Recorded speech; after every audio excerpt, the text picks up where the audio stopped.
Bonjour à tous. Gérer une entreprise, c'est prendre en compte la communication professionnelle. C'est un réel avantage, c'est un gage de réussite. Vous êtes à votre magazine Réussite qui vous montre comment réussir grâce à la main de Dieu, mais grâce aux outils les meilleurs outils pour en tout cas positionner votre entreprise au sommet. Et c'est ce que nous allons essayer de faire à travers notre thème d'aujourd'hui dans ce magazine Réussite. Nous allons nous intéresser avec notre invité, notre consultant, le pasteur Honorat Kodjo, à ce thème, le problème relationnel en entreprise. Bonjour, pasteur. Bonjour. Le problème relationnel en entreprise, c'est notre thème de ce jour. Il y a certainement des problèmes que vous avez constatés, que vous relevez. On va voir tout ça. Mais d'abord, on voudrait savoir quelle est la définition que vous donnez du relationnel en entreprise. Bon, je ne donnerai pas une définition étymologique, mais je voudrais vous faire comprendre quelque chose qui est important. La relation entre un père et un fils sur la terre, on a un père qui est géniteur, qui est notre papa nous-mêmes.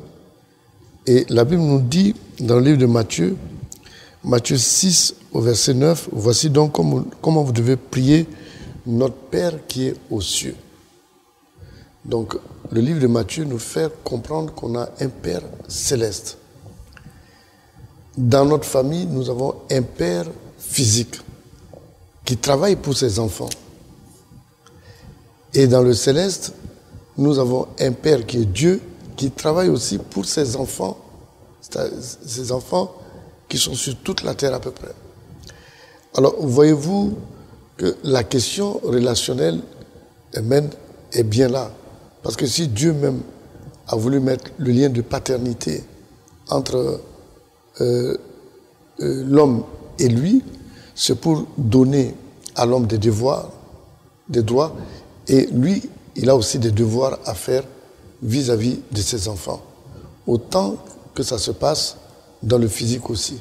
Donc dans le physique, le père, il a des devoirs vis-à-vis de ses enfants, et les enfants ont des droits.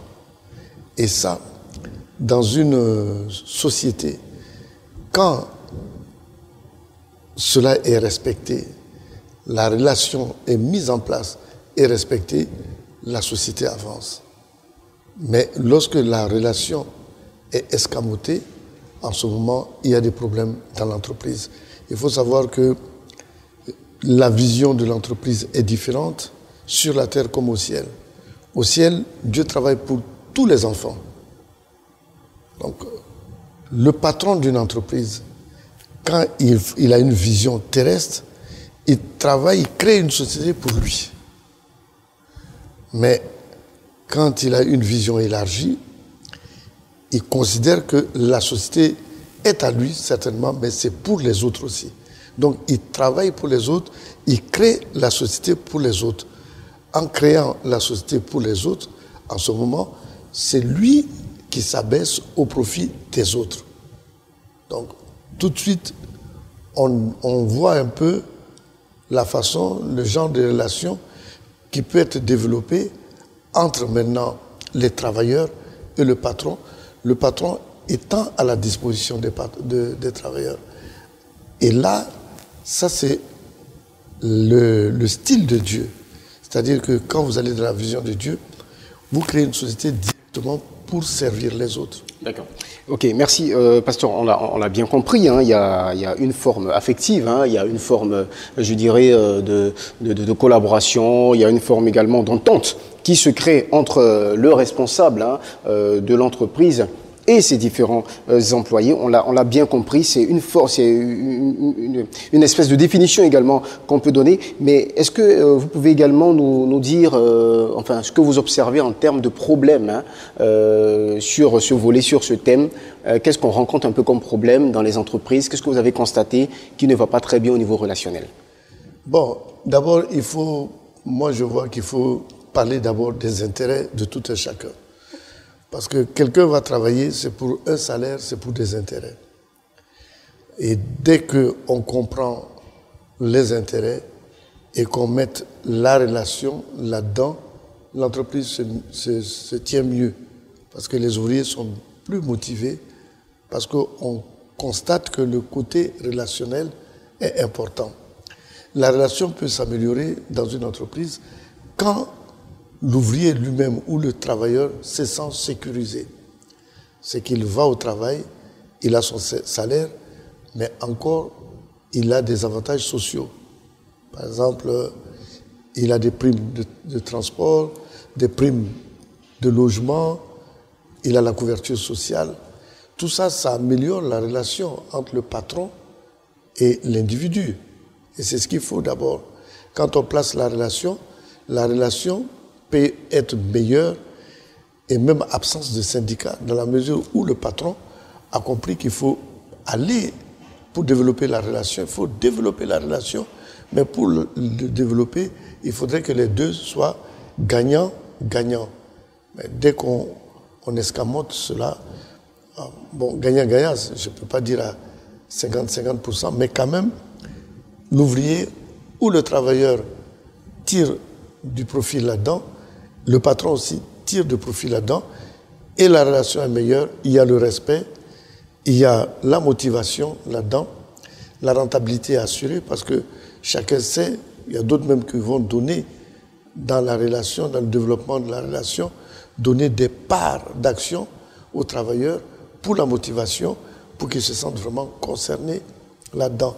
Mais la relation, c'est que quand on arrive, le patron arrive à la maison, au bureau, mais il va visiter tous les travailleurs, il dit bonjour à tout le monde, il y a la convivialité, bon, on améliore les rapports entre les supérieurs et les inférieurs, de telle façon que tout le monde en profite. D'accord. Alors, vous avez dit qu'il faut bien évidemment améliorer les rapports, il faut bien évidemment améliorer ces relations à travers des valeurs, à travers des comportements. Oui. Mais vous avez aussi dit qu'on peut même aller jusqu'à une absence de syndicat.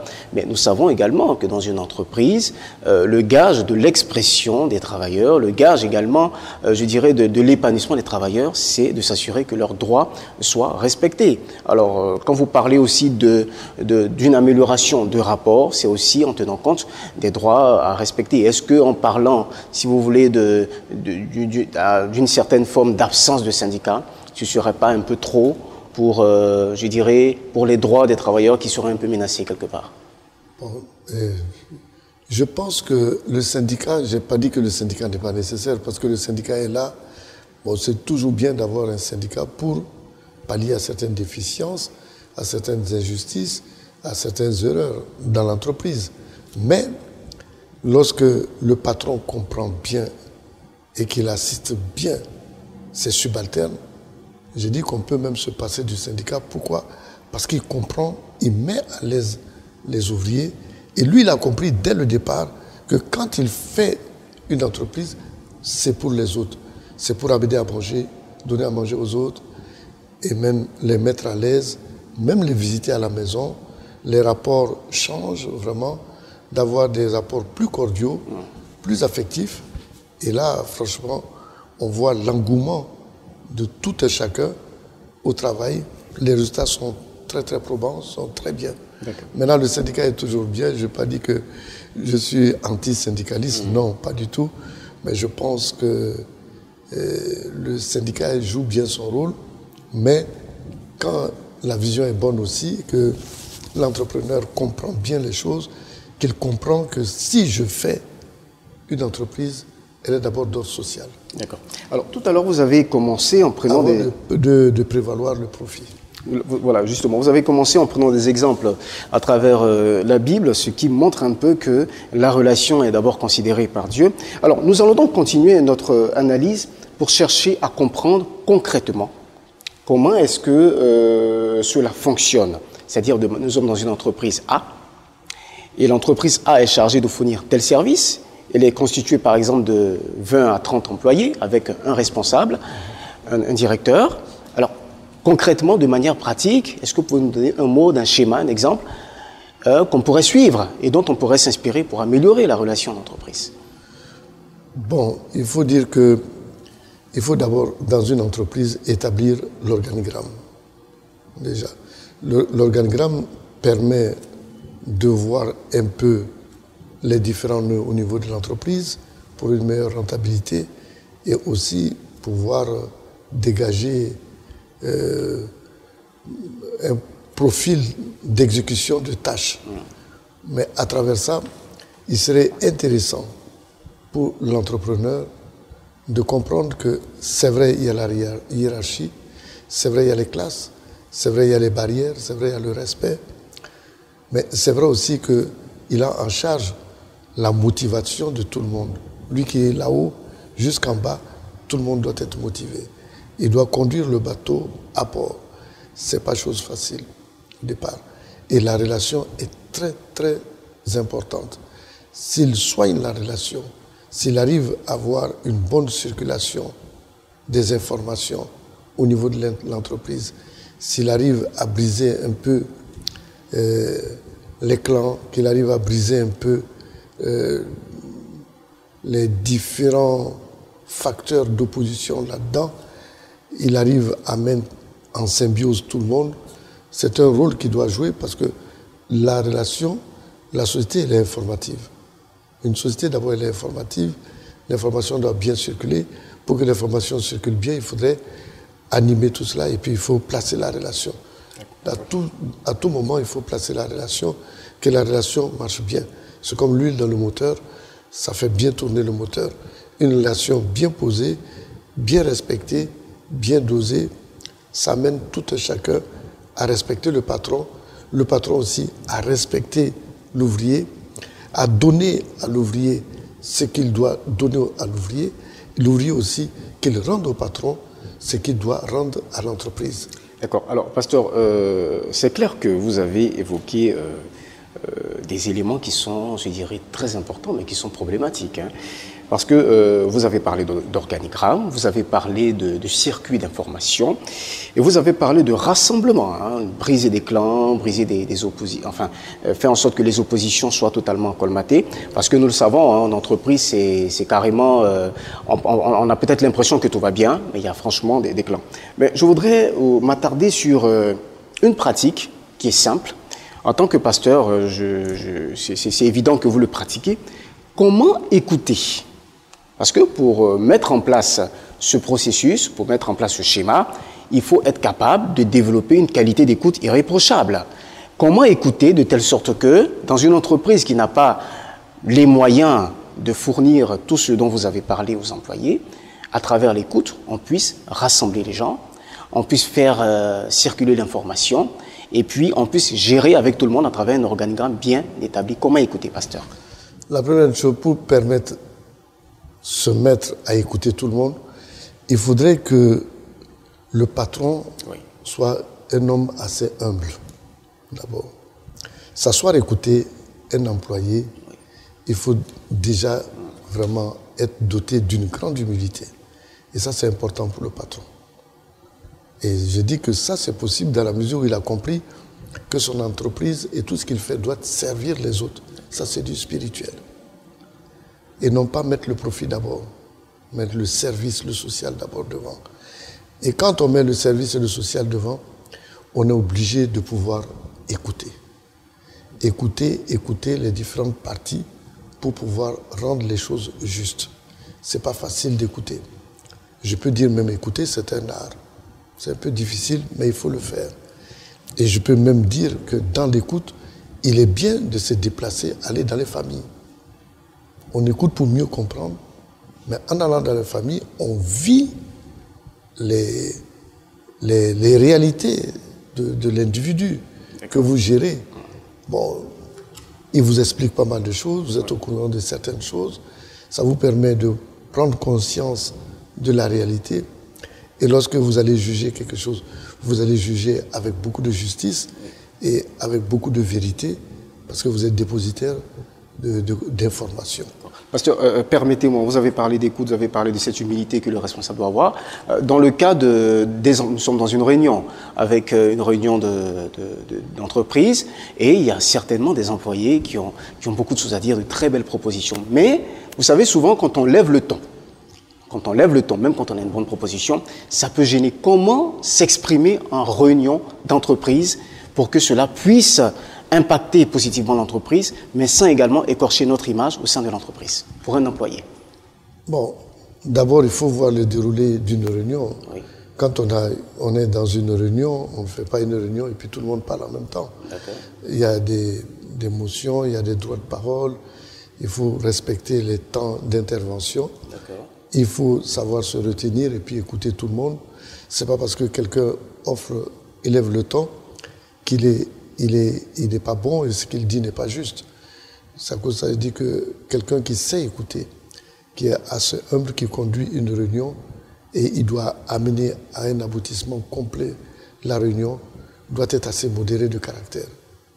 Parce que c'est pas facile de diriger une réunion avec des employés où c'est le respect total, ou si c'est un concept de partage, il faudrait savoir écouter, savoir utiliser les voix afférentes à la réunion.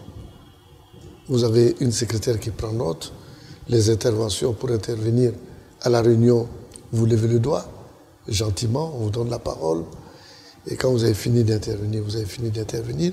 S'il y a quelque chose qui ne va pas, lui, il est l'arbitre, il essaye de gérer les choses. Et même dans plusieurs réunions, il y a un modérateur qui est là pour modérer un peu les choses dans les grandes réunions. Souvent, il y a un modérateur qui est là pour passer la parole, pour synthétiser certaines choses. Bon, sinon, une réunion classique doit bien se passer en général si le dirigeant sait bien s'y prendre. Voilà, et nous, on a eu beaucoup de plaisir à passer ce temps avec vous. Un temps classique, d'ordinaire, mais c'est toujours un temps extraordinaire pour ceux qui nous suivent. Si vous voulez développer votre compréhension de la gestion d'une entreprise, amener votre entreprise à être au sommet, vous lancer dans l'entreprise, même avec les risques, sans avoir peur et être sûr que vous allez gagner en capital, gagner je dirais financièrement et gagner sur le long terme, une seule adresse, c'est Réussite sur la page du pasteur Honorat Kodjo. Pasteur Honorat Kodjo, vous étiez notre invité. On se retrouve la semaine prochaine pour parler de l'entreprise et surtout pour parler de la réussite grâce à la main de Dieu. Rendez-vous la semaine prochaine dans votre magazine Réussite. Au revoir. D'ici là, portez-vous à merveille. Bye.